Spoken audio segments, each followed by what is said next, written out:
Good morning. It's still morning, isn't it? Okay, my name is Łukasz Karwacki. I'm from Roche Global IT Solutions. We are based in Poznań, Warsaw. My colleague had presentation on Wednesday, so maybe some of you already know that, something about Roche Poland. So let's go to straight to the subject. So what are the deadlines?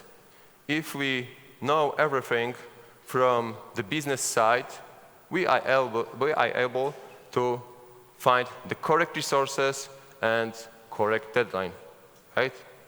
But how does it happen that something like that you've seen on the internet? Who has seen this kind of similar picture on the internet? Okay, who has experienced this kind of process in development? Me too, also. So there are still some people. Okay, great. So what happened if we had this kind of situation? It would be great if our client, customer, would explain directly what we need, and we would be able to do that. And then finally we realized that this is what actually they wanted, right? So in my opinion, this is a communication process. It's very crucial in meeting deadlines. Okay, I've been working as a software developer for 12 years. And once in my career, I was a part of the team which developed bug-free software. Have you heard about it before? Bug-free software? Never experienced, right? I experienced this once in my career. How was it possible? We did all the requirements. We did everything what we needed. There were 3 developers, 1 business analyst, and what has happened that everything was fine, and how was possible to develop bug-free software? No end users. The client paid. The client paid for the project. The client paid for the. I will not tell you the company name of the client, because you would like to deliver to the company more software, yeah? So they've never used. Probably something changed in the law, and they had to be fit with the law, but they didn't use that. So they were fine with the software, but it happens, you know, how many people are here? Like 80, 100, only 1 person, I myself, experienced that. So everything was fine. There was no need for communication process. So are end users the problem? Who thinks like that? Okay, good. Of course, it's not true. This is the problem. This is how business sees IT. Yeah? Okay? And this is how IT sees business. So this is the most important, that we are split into 2 different groups. So I'll show you now 2 psychological experiments from late 60s and early 70s. And who has heard about Stanford prison experiment? Oh, I see some people. Okay, great, good. So there are still some people who hasn't heard that, so that's fine. Okay, this is the picture of this Professor Zimbardo. In 1971, he had an idea to create a fake prison in the basement of the Stanford University. He has chosen 24 volunteers from students. They had no criminal records. They were physically healthy, and they were mentally healthy, and everything was fine with them. They were 24. They randomly were split into groups, 12 and 12. 12 were acting as prisoners, and 12 were officers. And the experiment was projected for 14 days. But because of the violence on the officer's side and the mindset would change in the meantime on the prisoners' side, they didn't have even names, they had only numbers. It was stopped after 6 days because of the violence. So it was crazy. It was completely fake situation. It was designed. And Zimbardo, after the years, said he was acting as a director of this prison in the basement of the university, And he said, even myself, I believed that it was real. So it was completely fake situation, and people believed that it was real. The officers got the power, and that's why the violence came. Completely fake situation, but what happened, it was real. But who has heard about blue eyes, brown eyes experiment? Is there anyone here? Oh, there's 3 people, great. Okay, so let's split into 2 random groups based on our color of eyes. Please have a look on your neighbors. Do you have blue eyes or brown eyes? Got it? Yeah? Okay, so can you imagine this experiment? It was done the day after assassination of Martin Luther King. He was killed on 4th April 1968. And Jane Elliott actually she is still alive, but at that time she was a 3rd grade school teacher. And she was watching on the 4th of April in the evening the news. And she saw the news, and she knew that the next day will be tough for her, because the class will ask a lot of questions to her. And of course, she knew it, and it happened. The children came to the class and asked why the king, because of his last name, so why the king was killed. And she wasn't able to describe this situation, because this town was in the middle of nowhere in Iowa, and the kids never experienced any foreigners. So it's very difficult to translate them into their point of view. So she made this kind of split into 2 random groups based on the physical appearance, which the kids had no influence, blue and brown eyes. And what she did? She said that blue-eyed people are much smarter, faster learn, and get better grades. She said that brown people are worse and really bad people and very poor in any kind of exercises and learning. And what's happened later? After a few hours, violence came. And the kids didn't like each other anymore because of the fake, random change of the situation in the group, and it was divided into 2 groups. And they tried again. After the next days, they tried to reverse this experiment. It wasn't such big influence because the kids knew that there was a fake, right? So at that time, brown-eyed people were better, and blue-eyed people were worse. And it didn't work so well like the first time. Of course, she cheated them. But it caused real violence, and they didn't like each other. So you saw 2 experiments on adults or children. In case of children, I can believe that might be, okay, kind of reasonable because they don't have this kind of the world knowledge, they are not adults, they have different emotion levels, right? But how about adults? They behave in the way they never would do if they were not split into 2 groups. But how does it come from? It's come from groups, we are always better than them. That's the point, the most important. So whatever we do, we think that we are better than them. That's why I showed in the beginning business versus IT and IT versus business, right? So also we are individuals, right? Everyone has her or his point of view on the world and different experiences. We are from different families. It doesn't count for siblings, right? If there are siblings here, so you are from the same family, don't worry.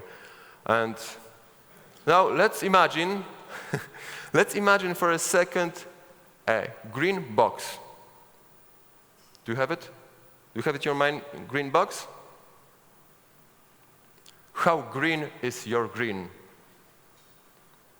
So I believe that like 80 or 100 people here, everyone sees different box, different size, and different even color.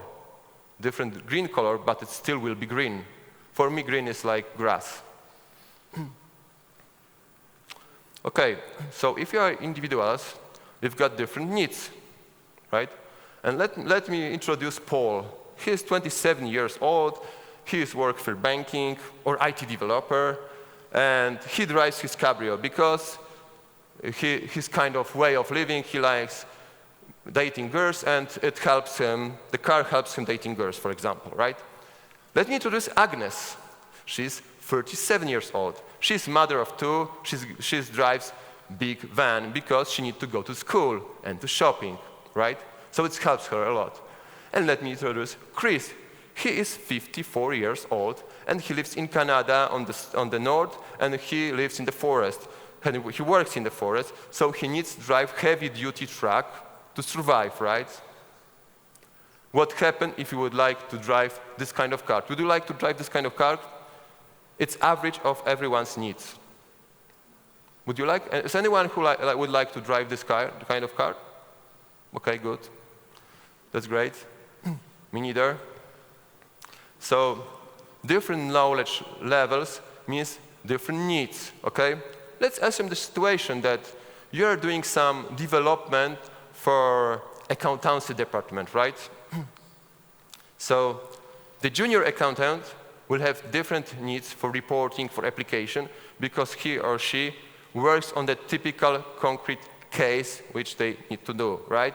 And senior manager of the department will have different point of view of the situation because he or she is not interested in any details. She's interested on what's going on globally in the department. So she or he has different knowledge and different needs. So we need to know that. That's quite important to realize that every end user has different needs. So let's have a look. People are logical in their world, right? They behave logically in their world. We don't know their world, okay? I don't know yours, you don't know mine, right? But we think we know their world. So imagine the situation that you're getting early in the morning and you are slightly late to the office. You are driving very fast to get to 9 o'clock because to 9 o'clock to the office because you've got meeting with an important client, okay? And there is one car in front of you which is driving so slow. And you exactly know that person is very bad, you know everything about his or her family, and you know that he or she doesn't deserve to have even a driving license, right? He or she should be banned to drive, right? But let's reverse the situation that you are driving very slow, right? Like 20 kilometers per hour, because your car is broken and you want to get to the nearest garage, to leave it at the garage, right? To be repaired.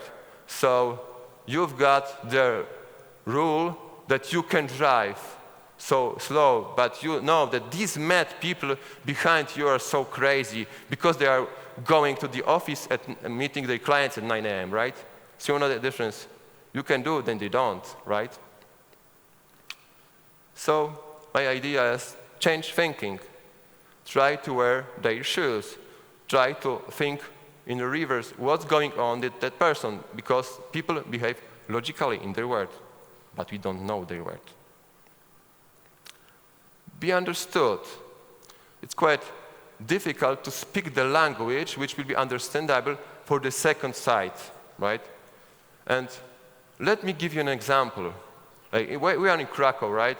So 300 kilometers distance from Krakow is to Warsaw, right? If I want to tell you that, okay, let's go for a trip and it will be 300 kilometers, I would say, okay, it's similar like driving from Krakow to Warsaw. If the speech was in the UK, I would say, okay, let's drive for the trip. It's the same distance as London to Manchester. Actually, it's 320 kilometers. But more or less similar distance. If the speech was in the United States, I would say we will be driving from like the distance like from Baltimore to New York City. Yeah? So you translate what we are talking in their language, which is very easy to understand. Just an example. And very important thing, ask them for their why, right? Ask them for the why, because people need something. And they ask, okay, I need a button here in this application, in this report, right? But they don't really need this. They need something else. They need a business solution. If you ask them for their why, you will have bigger picture, and you will understand much more what they need. What does it mean? This means that maybe this solution, what the end user wants, and focus on that, it might be better that you might find a better one because you are an expert in your area, right? And it's possible the button on the application will not resolve his problems, but the idea which you can give, right? And I would like to introduce a new tool. It's T-Grow. T like tea and grow like grow, English word. Okay? And T stands for topic. Usually you get the requirements with the idea. Add data source, add table, add a data field, or add a button like I mentioned before. So this is the topic. You know what's going on, this is the topic. Ask for the goal, right? You can use this tool, ask for the goal. What really is doing, like this why, right? What do you really need? What's your goal? What do you want to have, right? Reality. Ask for the reality. Sometimes they already do something in different way, maybe manually, I don't know, on the paper, I don't know, but they do already something. Sometimes they say something has changed and they need to have something new, completely new thing, yeah? So ask for the reality. What's going on at the moment now with this solution? And ask for options. Ask for the options for the solution. So you ask about every solution possible the end user knows or can have in mind, right? Because it's not really, sometimes it's not really direct solution. They will have more ideas and tell you all the ideas. And in the end, ask for will. Which of the options will work out better for you? The end user will know what solution will resolve his/her business case. And in the end, I would like to mention that the most important, whatever you do, communication is the most important thing. You know why? Because if you delay in the projects, it's time. Time means money. Sometimes the client will have to pay, sometimes the software company will have to pay. So the really good communication makes savings in time and money. So whatever you do, try to learn and try to speak how it's possible, how to be understandable, and how to understand others. Thank you very much.